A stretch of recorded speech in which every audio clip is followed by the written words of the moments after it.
हाँ तो बच्चे, पिछले क्लास में हम लोग डिटर्मिनेंट का ब्रेकिंग पढ़े थे। तुम लोग ब्रेकिंग करना बढ़िया से सीख चुके हो, सेकेंड ऑर्डर भी सीख चुके हो और थर्ड ऑर्डर भी सीख चुके हो। यहाँ तो समझने में कोई दिक्कत नहीं है। अब जरा उससे आगे हम टॉपिक बढ़ा रहे हैं। जरा देखो, जैसे एक डिटर्मिनेंट हमने लिखा थर्ड ऑर्डर का 1 2 3 4 5 6 7 8 9। इसमें फर्स्ट रो का एलिमेंट हो गया 1 2 3, सेकेंड रो का हो गया 4 5 6, थर्ड रो का हो गया 7 8 9। पिछले क्लास में हम लोग बात कर चुके हैं। फर्स्ट कॉलम हो गया 1 4 7, सेकेंड कॉलम हो गया 2 5 8, थर्ड कॉलम हो गया 3 6 9। अब ऐसे देखो, ए आई जे का मतलब element of ith row and jth column. जैसे मैं तुमसे पूछूंगा कि फर्स्ट रो का पहला एलिमेंट कौन है, तो तुम जवाब दोगे 1। तो ऐसे कोई नहीं तुमसे पूछेगा एग्जाम में या क्वेश्चन में कि फर्स्ट रो का पहला एलिमेंट कौन है। एलिमेंट को ऐसे पूछेगा। स्मॉल लेटर से एलिमेंट को रिप्रेजेंट किया जाता है, सदस्य को। स्मॉल ए से, small B, small C, D से भी कोई कर सकता है, लेकिन जनरली ए से किया जाता है, इसलिए हम भी ए से कर रहे हैं।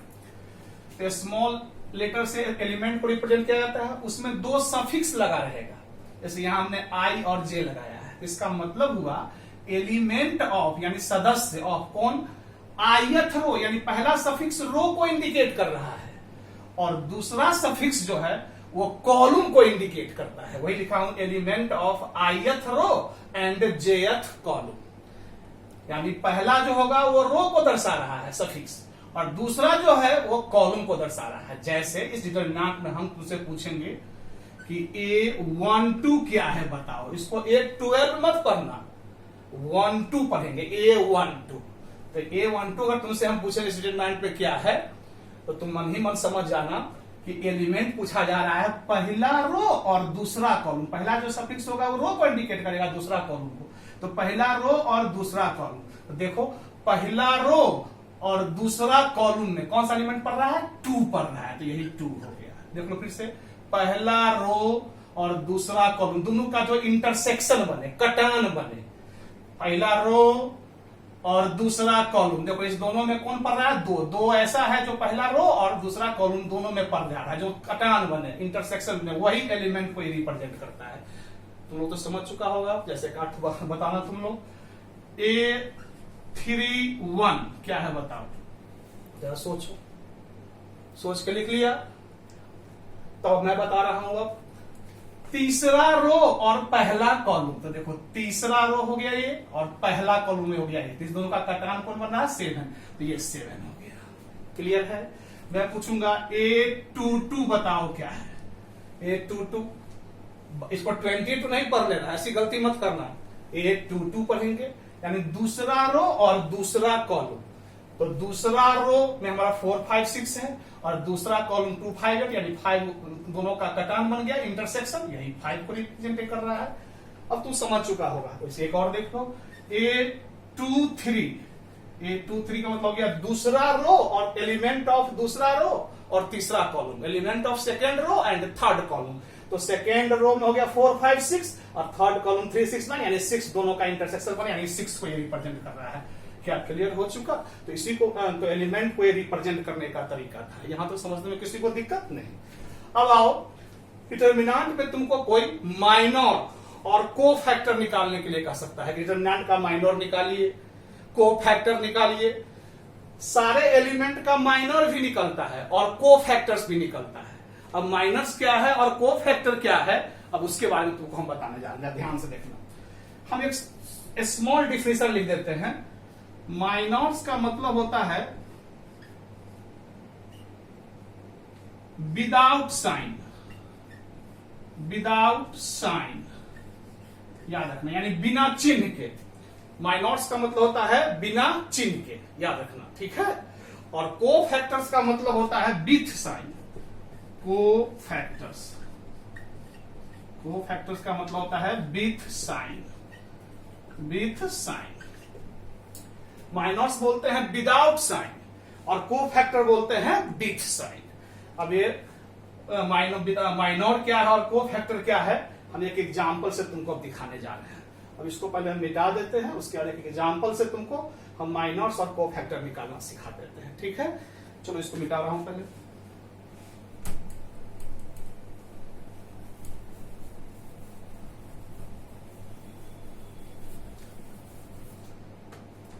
जैसे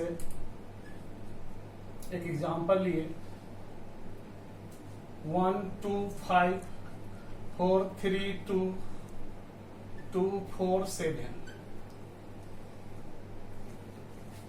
थर्ड ऑर्डर का लिए इसका माइनर निकालना है, ये फर्स्ट रो के एलिमेंट्स का मान लो।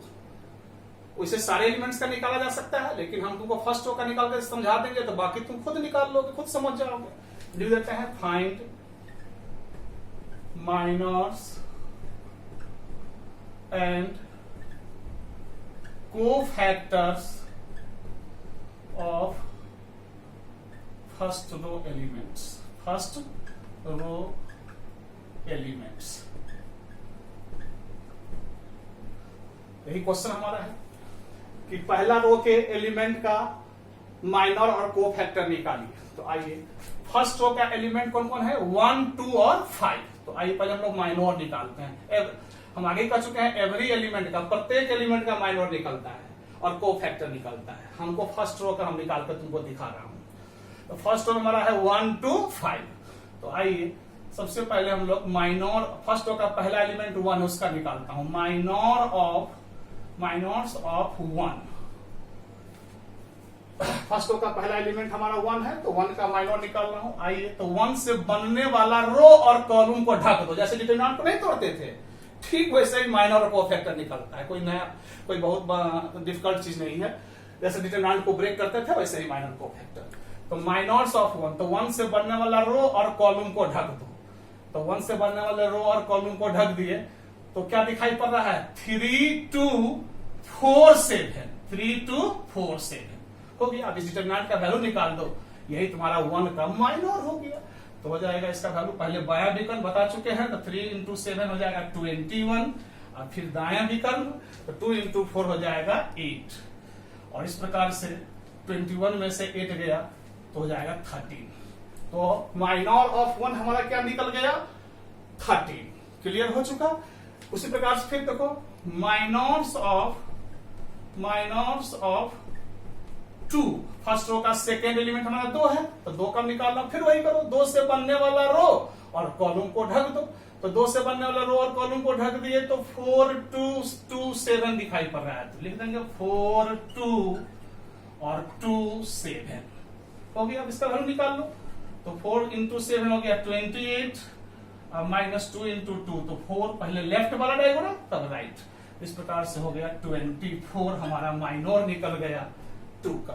फिर देखो माइनर्स ऑफ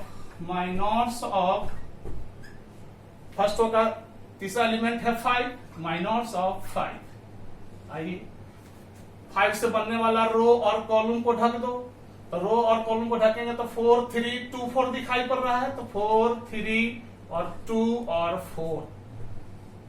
इस प्रकार से इसका वैल्यू निकाल लो, तो हो गया 16 और माइनस 6, पहले लेफ्ट तब फिर राइट, यानी 10 हो गया। माइनर तुम लोग को समझ में आ चुका होगा।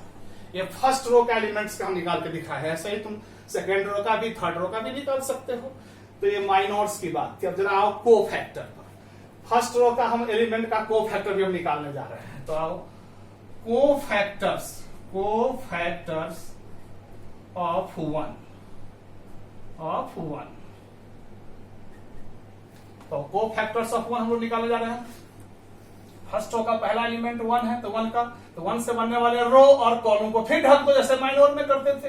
तो 1 से बनने वाला रो और कॉलम ढक दिए, तो क्या दिखाई पड़ रहा है, 3 2 4 7, 3 2 4 7। अब इसका वैल्यू निकाल लो, हो जाएगा 3 × 7 21 और माइनस 8, यानी ये हो गया 13। अब ये जो हम लिखे हैं तुमको लगा होगा कि माइनर और को फैक्टर तो एक ही चीज है, क्योंकि यहां भी 13 निकला, यहां भी 13 निकला। नहीं, ऐसा भूल नहीं करना, अलग है, थोड़ा सा पेशेंस रखो। देखो इसके आगे तुम समझ जाओगे।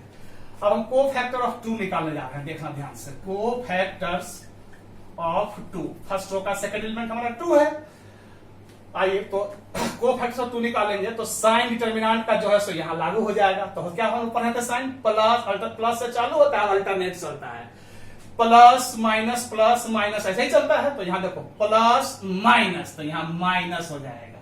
अब 2 से बनने वाला रो और कॉलम को ढको, 2 से बनने वाला रो और कॉलम को ढक देंगे तो 4 2 2 7 दिखाई पड़ रहा है। तो 4 2 और 2 7, और इस प्रकार से इसका वैल्यू निकालोगे तो माइनस 4 इंटू 7 हो गया 28, अब माइनस 2 इंटू 2 तो 4 हो गया, और 28 में से 4 गया तो 24 माइनस 24 हो गया। अब देखो जरा ध्यान से, यहां माइनर ऑफ 2 निकाले थे तो सिर्फ 24 निकला है, और कोफैक्टर ऑफ 2 निकाले हैं तो माइनस 24 निकला है। देखो दोनों में डिफरेंस है कि नहीं है। इसीलिए हम बताए थे कि माइनर्स में विदाउट साइन, यानी यहाँ चिन्ह का कोई महत्व नहीं है, डिटरमिनेंट के साइन का यहाँ कोई महत्व नहीं है, यहाँ साइन नहीं लेकर काम करते हैं। और कोफैक्टर में हम डिटरमिनेंट का साइन लेकर काम करते हैं, यही मेनली डिफरेंस है दोनों में। ये है विदाउट साइन और ये है विथ साइन। विदाउट साइन मतलब हो गया चिन्ह के बिना, और ये हो गया चिन्ह के साथ। यहां पर चूंकि पहला में 1 का माइनर और कोफैक्टर दोनों सेम इसलिए निकला है क्योंकि यहाँ प्लस साइन होता है, इसलिए यहाँ पर तुमको फर्क महसूस नहीं बुझाया, लेकिन यहाँ पर आकर तुमको बुझा गया होगा कि दोनों दो चीज है, क्योंकि इसमें चिन्ह का कोई महत्व नहीं हुआ है और यहाँ पर चिन्ह का महत्व होता है। एक और निकाल लेते हैं, लास्ट बच गया है कोफैक्टर्स ऑफ 5 का हम कोफैक्टर निकालने जा रहे हैं। तो कोफैक्टर्स ऑफ 5, तो 5 से बनने वाला रो और कॉलम को ढक देंगे तो क्या दिखाई दे रहा है 4 3 और 2 4 इस प्रकार से 4 3 और 2 4 तो हो गया 16 माइनस 6 यानी 10 निकल, क्योंकि साइन में प्लस माइनस प्लस इसलिए यहां प्लस साइन हो गया। तो तुम लोगों को समझ में आ गया होगा कि माइनर क्या है और कोफैक्टर क्या है। माइनर में हमारी बात बार मैं बोल रहा हूं कि माइनर में विदाउट साइन यानी चिन्ह के बिना, और कोफैक्टर्स में विथ साइन यानी चिन्ह के साथ काम करना, यही दोनों में मेनली डिफरेंस है, कभी इसको मत भूलना। एक चीज और ध्यान दो, माइनर्स को कैपिटल एम से इंडिकेट किया जाता है, ये भी ध्यान रखना। माइनर्स को क्या किया जाता है, कैपिटल एम से इंडिकेट किया जाता है। क्लियर है? तो जैसे हम लोग माइनर निकाले हैं किसका 1 का, तभी तुमको जस्ट सिखाए थे कि यह कौन एलिमेंट है, फर्स्ट रो और फर्स्ट कॉलम, तो ऐसे लिखा रहेगा M11, कहीं कहीं ऐसा लिखा रहेगा, तो घबराना नहीं। इसका मतलब ये हो गया कि इसका मतलब हो गया, इधर मैं लिख देता हूं M11, ऐसे घबराना नहीं। इसका मतलब हो गया माइनर ऑफ 1 मतलब हो गया फर्स्ट रो और फर्स्ट कॉलम, तो फर्स्ट रो और फर्स्ट कॉलम का 1 एलिमेंट है, इसलिए 1 का ये माइनर निकला। इसलिए ऐसे भी लिखा जा सकता है या ऐसे भी लिखा जा सकता है। उसी प्रकार से इस बात को हम कैसे लिख सकते हैं, ऐसे माइनर को एम से इंडिकेट करते हैं, और ये कौन सा एलिमेंट है 2, तो फर्स्ट रो और सेकेंड कॉलम यानी 1 2, ऐसे नहीं कि इसको 12 कर लेना 12 कर लेना, ये 12 नहीं है, ये एलिमेंट को दर्शा रहा है फर्स्ट रो और सेकेंड कॉलम। तो फर्स्ट रो और सेकेंड कॉलम में 12 पड़ रहा है, इसलिए माइनर ऑफ 2 निकला हुआ है। इस माइनर ऑफ 5 निकला यानी फर्स्ट रो और थर्ड कॉलम, इसको हम लोग M13 से भी इंडिकेट कर सकते हैं। या तो लैंग्वेज में भी लिख सकते हो या सिंबल में भी लिख सकते हो, तुमको जैसे लिखने का मन हो वैसे तुम लिख सकते हो, तुम्हारे ऊपर डिपेंड है। क्लियर है? समझ चुका? उसी प्रकार से कोफैक्टर्स को भी हम लोग कैपिटल ए से इंडिकेट करते हैं। तो यह कोफैक्टर किसका निकला है 1 का, यानी फर्स्ट रो और फर्स्ट कॉलम यानी 1 1 इसको लिखेंगे। यह कोफैक्टर किसका निकला है, फर्स्ट रो और सेकेंड कॉलम, तो A12 लिखेंगे। और यह कोफैक्टर किसका निकला है, फर्स्ट रो और थर्ड कॉलम, तो इसको A13 लिखेंगे। ये सिंबॉलिकली कोफैक्टर को कैसे लिखते हैं वो तुमको बताया हूं, और माइनर्स को कैसे लिखते हैं वो तुमको बताया हूं। ये सिंबल में लिखना हुआ और यह जो हो गया सो लैंग्वेज में लिखना हो गया।